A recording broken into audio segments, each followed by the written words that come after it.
Look, I'm just going to put this out there right at the start. You can keep your modern thrillers. Oh, here we go. Yeah, seriously. You can keep your CGI explosions, your green screens, your, carefully calibrated jump scares where a cat jumps out of a bloody cupboard. Right.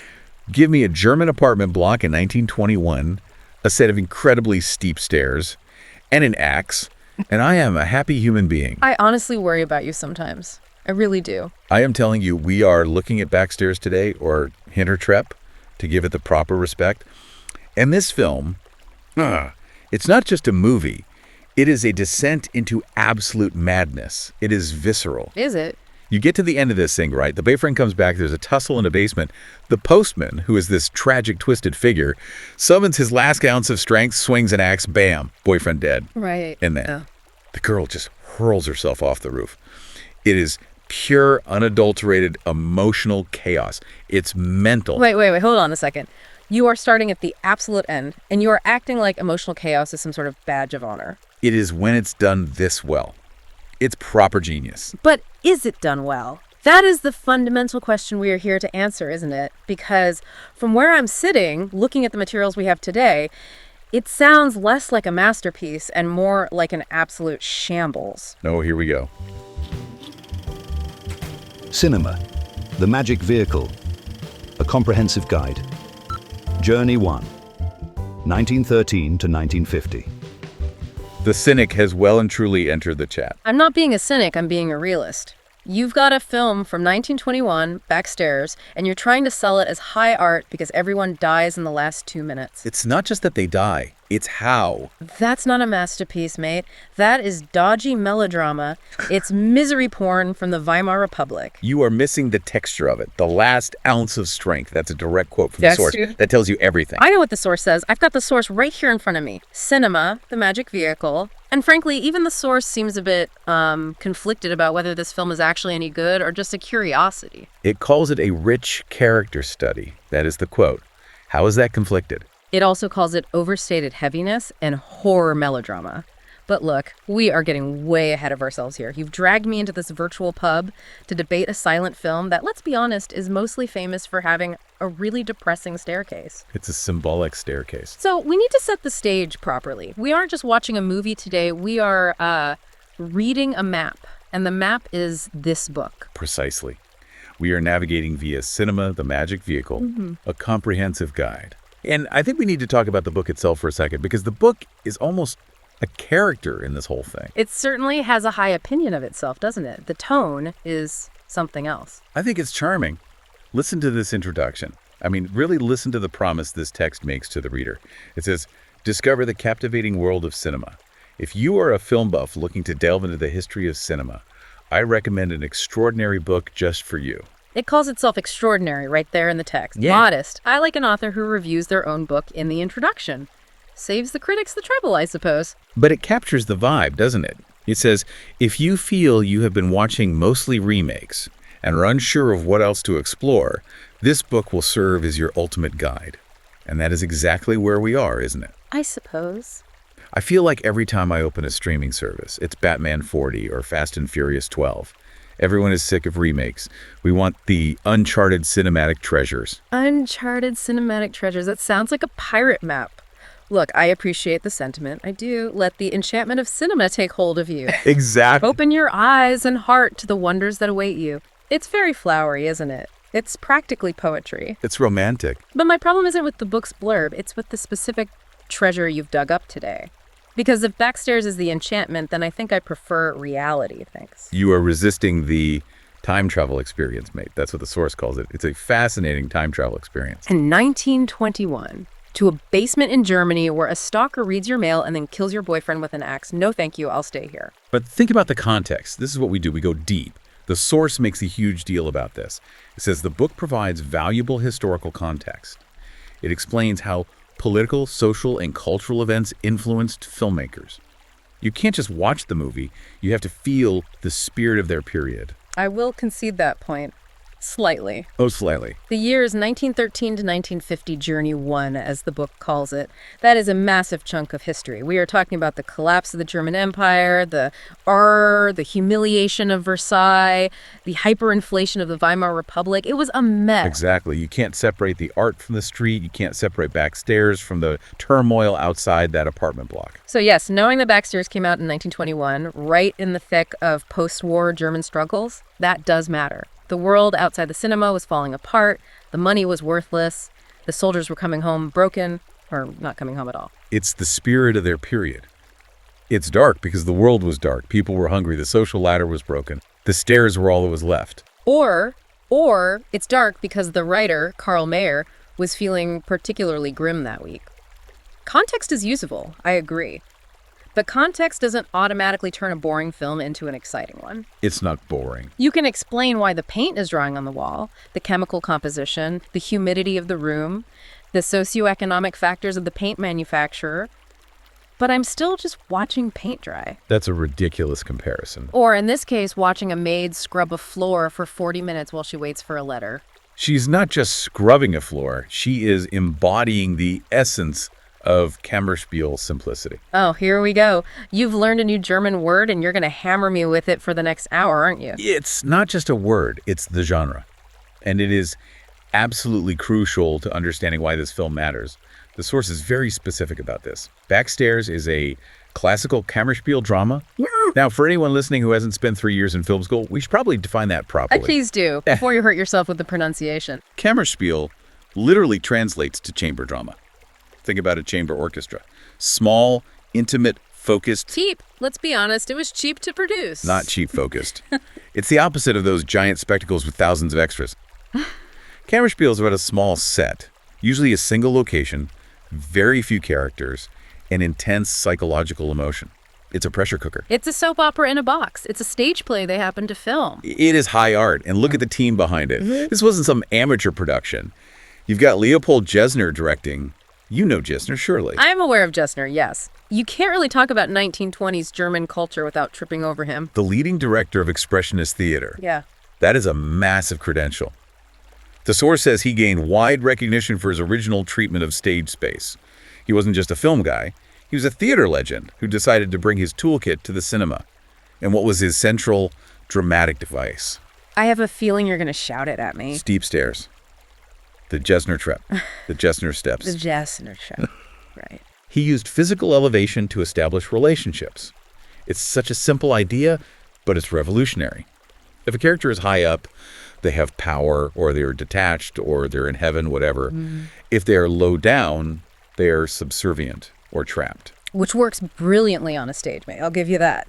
When you're sitting 20 feet away in the audience, seeing one actor physically higher than the other, it creates a dynamic. It's symbolism you can see from the back row. Right. But when you shove a camera right in front of it, when you can get a close-up, it suddenly feels a bit on the nose, a bit clumsy. No, it's genius.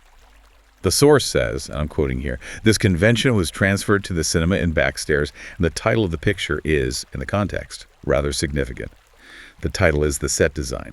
The stairs are the main character. That's the problem. When the stairs are the most interesting character in your film, you're in serious trouble. It's pretentious theater stuff dragged onto celluloid where it doesn't belong. It absolutely belongs. You've got Paul Leni, who is a brilliant art director. I'll give you that. Genuinely brilliant working on the design. But the source even hints that it doesn't quite land. It talks about the unusual convention. Unusual means bold. It means they were taking a risk, pushing the medium forward. Unusual in British critical speak often means it doesn't work, but we're too polite to say it's rubbish. Let's talk about the other bold choice here. The gimmick. It is not a gimmick, it is purity. It totally dispenses with captions. No intertitles. No, meanwhile, back at the miserable German apartment cards. No, I love you, please don't let the hunchback in the basement steal my letters cards. Nothing. Which is amazing. Think about the confidence that takes. We are 1921. Most movies are stopping every 30 seconds to show you a card explaining what just happened or what someone is thinking. Backstairs says no. Because it doesn't have much to say? No. Yeah. Because the source says the plot is the essence of Kammerspiel's simplicity. You don't need words when you have pure emotion. It's visual storytelling at its absolute peak. Or, and hear me out, it's just vague. Blunt directness, the source calls it. I want to dwell on that phrase. Blunt directness. Without the captions, you're forced to rely entirely on the actors pantomiming everything. It's called acting. And because the plot is so basic, again, the source's word, not mine, it feels like a game of charades that's gone on for far, far too long. 2 syllables. Sounds like axe murder. You are so unbelievably cynical. It's about stripping away the excess. If you put words on the screen, you break the spell. You turn it into a book with pictures. By taking the words away, you force the audience to lean in. You force them to connect with the genuine human feelings. We'll get to the genuine human feelings in a minute, I promise. But let's look at this plot, this essence of simplicity, because to me, it reads like a checklist of misery. It's a tragedy. Tragedies are meant to be miserable. It's a checklist. So we have the cast. Henny Porten plays the maid. The long-suffering maid. Wilhelm Dieterl is the boyfriend. And Fritz Kortner is the postman. The unholy trinity. The top of the stairs, the outside world, and the bottom of the stairs. Right. So, the setup. The source says, a servant girl waits in vain for letters from her boyfriend, who seems to have suddenly disappeared. Sad, fair enough. We've all been ghosted. But why are the letters coming? Because of the postman. He lives in the basement. He is the backstairs. Exactly. But the letters have been intercepted by the disabled and jealous postman. It's heartbreaking. He's lonely. He's trapped down there. He's a felon. He is committing mail fraud, and he's a stalker. He lives in the basement of her building and steals her mail because he fancies her. That's not a romance. That's a police report waiting to happen. It's properly creepy. You have to look at it through the lens of the time. The source calls him the lonely hunchback. It's drawing on that literary tradition of the outcast, the Quasimodo figure, the Phantom of the Opera. Hold on, come off it. No, listen. He loves her, but he knows he can't have her because of his physical deformity and his social class. He's at the bottom of the stairs, remember? Here we go with the bloody stairs again. It matters. He is physically and socially beneath her. So he tries to control her only connection to the outside world, to the man who is her equal. It's twisted, yes, but it's born of desperation. He thinks if the boyfriend disappears, maybe she'll look down the stairs and finally see him. It's born of creepiness. And then, then it gets even more mental, as you would say. He sees she's despairing because, he's stolen all her mail and she thinks she's been abandoned. And he decides to make up for the wrong he's done her. See? He has a conscience. He isn't a monster. He feels guilt. So what does he do? Does he give her the letters? Does he confess his crime? No, of course not. He forges a letter himself. He just wants to see her smile. He can't bear her sadness. He is gaslighting her. He is literally writing fake love letters from the boyfriend he is effectively erasing from existence. That is psychopathic behavior. And think about the effort involved. What do you mean? The source mentions he is disabled. The disabled postman. We don't know the nature of the disability exactly. The text is vague, but the implication is that this isn't easy for him. He is sitting in that dark, damp basement, painstakingly forging handwriting, constructing a fantasy to keep her happy, but also to keep her controlled. It's sinister. It's misguided benevolence. It's the postman's paradox. He wants her to be happy, but her happiness depends on the lie he is telling, a lie born from his own selfish love. It's complex. It's rubbish writing. And then, this is the bit that really winds me up. She catches him. The source says she discovers the deceit when she finds the postman writing another letter. That scene is so tense. The realization, imagine the camera work there, no titles. Just her eyes widening, looking at the letter, looking at him. The betrayal must be overwhelming. And what is her reaction? She finds out this bloke in the basement, this man she probably sees every day, has been intercepting her mail and writing fake letters. Does she call the police? Does she hit him with a broom? Does she even shout at him? She forgives him. She forgives him, moved by the hopeless love of the lonely hunchback. Come off it. That is absolute grade A nonsense. Who on earth does that? Someone who understands pain. Someone who sees a fellow broken soul. You're looking at it with your cold, logical 21st century brain. You have to feel the melodrama. I am feeling it, and it feels stupid. She realizes he did it for love, however twisted and pathetic that love might be. She's a maid, he's a postman. They are both at the bottom of the social ladder. The source even says she has sympathy for poor people. It's a class thing. I have sympathy for poor people, mate. I do not have sympathy for stalkers who forge my mail. It creates this weird moral equivalency that I just don't buy for a second. It's not believable. It's about empathy. And then what happens? It gets even more ridiculous. The source says she goes to an evening party at his apartment. A party. Sorry you stole my boyfriend's letters and systematically ruined my life for the last few months, but yeah, I'd love to come down and have some schnapps in your creepy basement. It's an olive branch. She's trying to be kind. And that kindness, that one act of compassion, that is what leads to the tragedy. It's the fatal flaw in the Greek sense. If she had been cruel, if she'd been like you, she might have lived. Well, there you go. But she was kind. And while she is being kind in the basement, guess who shows up at the top of the stairs? The boyfriend, of course, just in time. The lover returns. And the source notes, having explained his absence. Which is very convenient, isn't it? Oh, sorry, I've been gone for 6 months, darling. Traffic was a bit of a nightmare. The source doesn't even bother explaining why he was gone. It just hand waves it away. It doesn't matter why. The specifics aren't the point. The point is he wasn't dead and he hadn't abandoned her. He's back. But now she's not in her room waiting for him. She's downstairs at the postman's party. The triangle is collapsing. The geography is collapsing. We viewers have had enough. Exactly. The top of the stairs meets the bottom of the stairs in its carnage. And this is where it properly kicks off. The fight. The big showdown. The tussle in the basement. The struggle. And the postman. Listen to this phrasing from the source because it's so perfectly melodramatic. Yeah. Using his last ounce of strength. So dramatic. Last ounce. It implies he was already weak, already beaten by life. It's his final desperate act. Kills him with an axe. Bam. An axe. Where did he even get an axe from? Was he chopping wood for the party? Was it just leaning against the schnapps cabinet next to the party hats? It's a basement in 1920s Germany. They had coal fires, they had wood stoves. Of course there's a bloody axe. It's a tool of the working class, a symbol of his station.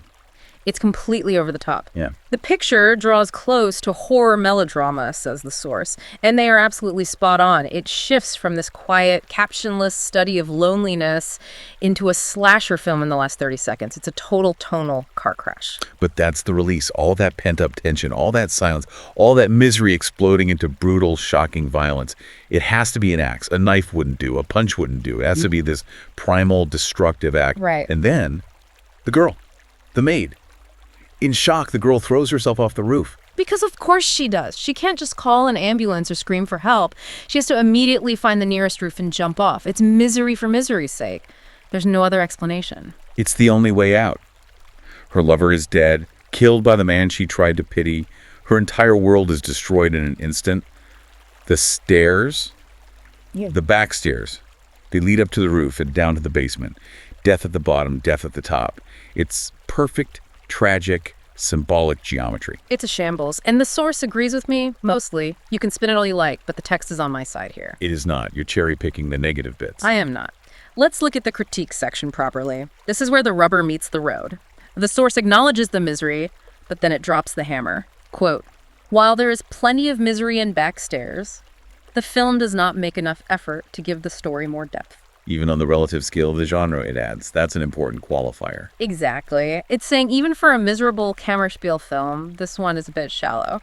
It says it fails to provide a definite social edge. That is a damning critique. Okay, let's unpack that. It's saying, you're making us watch these miserable poor people for an hour, but you aren't actually saying anything about poverty or class or post-war trauma. It's just blunt directness.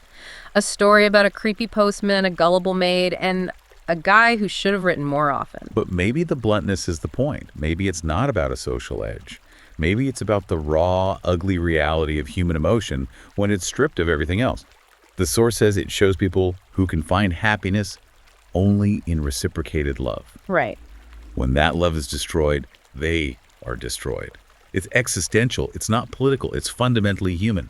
We've all felt that, surely. Right. That your world would end if you lost someone. I felt it, but I haven't gone looking for an axe. It's because you're well adjusted. It's just depressing. The source even compares it to Shattered. You know, Shattered Sherbin. Of course. Another classic Kammerspiel film, Lupupik directed it. A masterpiece. Right. And the source puts them at opposite poles. It says Shattered has aesthetic simplicity. That sounds nice. Clean, simple, efficient. But Backstairs, the words it uses are overstated heaviness. But wait. You always do this. You stop reading just when it gets good. Read the very next sentence. All right. However. However, this weakness is directly linked to the most original values of the film. See? The weakness is the strength. The overstated heaviness isn't a bug. It's a bloody feature. That is the most circular, nonsensical piece of logic I have ever heard. Yeah. It's good because it's bad, It's original because it's heavy and clumsy. You can't be serious. No, it's saying that the weight of the film, the oppressive atmosphere, that is the artistic value. If it was light and airy and had aesthetic simplicity, it wouldn't be Backstairs. It's heavy because life for these people is heavy. It feels like you are wearing a lead coat while you're watching it. That is the intended effect. It's heavy because the acting is heavy. And we simply must talk about the acting. Because if the plot is the skeleton, the acting is the meat. And this meat is, well, it's a bit gamey. It's been left out a bit too long. Okay, the acting. The bread and butter of the silent era. Without words, the face is everything. The body is everything. And the source is not kind to our lead, to Henny Porten. It's a bit mixed. It says, perhaps Henny Porten does not always strike the right note. That is polite British critical code for she wasn't very good. And let's remember, she's the producer too. Henny Porten Film Production. It's her company. So she cast herself. Fair play to her. Yeah. If I had a film company, I'd cast myself as the hero. I'd be the guy swinging the axe. God help us all. But here's the thing. She was a huge star at the time. A Volksschauspielerin, a people's actress. She was known for these earthy, relatable girl-next-door roles. But here, without the titles to help her, she seems to be struggling, overdoing it. Look, she's doing her best without captions. It's a hard gig. You have to convey, I am now forgiving you for months of psychological torment and mail fraud. With just an eyebrow raise and a gentle nod. It's a tough ask. But let's not get bogged down on the maid. We need to talk about the postman. Fritz Kortner. Oh, here we go. Your hero. The source is unequivocal here. It's crystal clear. Fritz Kortner reaches the heights of pure expressionism in his portrayal of feelings. The heights. Not the foothills, not the gentle slopes. The heights. Cue expressionism. Do you know what that looks like in practice on a screen? It looks like art. Raw, unfiltered emotional art. It looks like pulling faces. It looks like gurning. It looks like popping your eyes out until they look like hard-boiled eggs that are about to roll down your cheeks. Expressionism in acting was about externalizing internal states. So if you are feeling a bit crazy, you don't just act a bit weird. You contort your body into a pretzel and look like you're having a seizure. Yes. That is the point. It conveys genuine human feelings. That's what the text says. It's not realism, it's a heightened reality to show the inner turmoil. It says he does this despite the unusual convention. Despite. That means he transcends the weirdness. He makes the hunchback real. He makes the jealousy palpable. When he's swinging that axe or forging those letters, you believe the madness. You feel the last ounce of strength leaving his body because he's shown you his agony for the whole film. I believe the madness, sure. I just don't believe the character. It's a caricature. It feels like too much. It's that overstated heaviness again. It's like someone shouting in a library. Everyone else is trying to be a realistic maid or boyfriend, and he's in the corner doing an interpretive dance about agony. It just doesn't fit. But that's why it has lasting value. The source says his performance gives the whole enterprise its lasting value. Without Kortner, maybe it is just a curiosity. Maybe it's just a boring film about some stairs. But with him, it's a masterclass in expressionist performance. He holds the whole thing together. I think lasting value is a massive stretch. It's a relic. A fascinating relic, maybe, but a relic nonetheless. It belongs in a museum, not on a must-watch list. Okay. If the acting doesn't convince you, what about the visuals, the pure craft of it? The source lists them as the most original values. The use of space, inanimate objects, lighting. This is the stuff German cinema was famous for in the 1920s. I will grant you the lighting. I'll give you that one. German Expressionism knew how to light a room. The shadows, the high contrast. Chiaroscuro. It looks cool, I'll admit it. It looks like a nightmare, but in a technically proficient way. And the inanimate objects, the letters, the axe, the stairs themselves, they aren't just props, they are parts of the story. They have meaning. The letters represent hope. The axe represents destruction. The stairs represent fate, social class, everything. The axe is certainly a part of the story, a very sharp, very sudden part of the story. But does pretty lighting and a scary axe make a masterpiece? It makes a captivating world. Remember the intro to the book. Let the enchantment of cinema take hold of you. That's what this is. It's an atmosphere. It's a mood. If I let the enchantment of Backstairs take hold of me, I'd end up depressed in a basement, writing fake letters to myself and avoiding staircases. You are hopeless. You really are. You want everything to be neat and tidy. You want shattered with its ascetic simplicity. But life isn't simple. Life is messy and heavy and full of people making terrible decisions on staircases. Life is messy, yes. But art needs a bit of structure. It needs a definite social edge, as the book says. It needs to say something other than, Everyone dies. The end. It says everything by saying nothing. No captions. Just pure visual misery. It's a feeling, not an essay. I think we have reached an impasse, my friend. A very steep, poorly lit impasse. I think you just don't appreciate the genius of the Jessner-Treppen. You're stuck at the bottom. And I think you've been staring at the magic vehicle too long. You're seeing treasure where I just see a lump of very depressing coal. Well, the listener will have to decide, won't they? Is Backstairs a misunderstood gem? A captivating world of raw emotion and expressionist history? Should they open their eyes and heart, as the book suggests? Or is it an overhyped melodrama with a basic plot and acting that involves far too much eye-rolling? Should they only watch it if they want to see a dinner party turn into an absolute shambles? I reckon they should watch it. It's barely an hour. What have you got to lose? Their will to live a perfectly good evening. Oh, stop it. Here's a thought for you, though. A provocation, if you will, to leave things on. Go on then, I'm ready. If a film makes you feel miserable, if it leaves you feeling heavy and overstated and grim, has it failed? Or has it done exactly what art is supposed to do? Has it made you feel something, even if that something is awful? Or maybe, just maybe, it means you need a better hobby than watching 100-year-old axe murders. Maybe go for a walk. In a park. On flat ground. No stairs. Boring. That's just boring. Cheers. Spot on.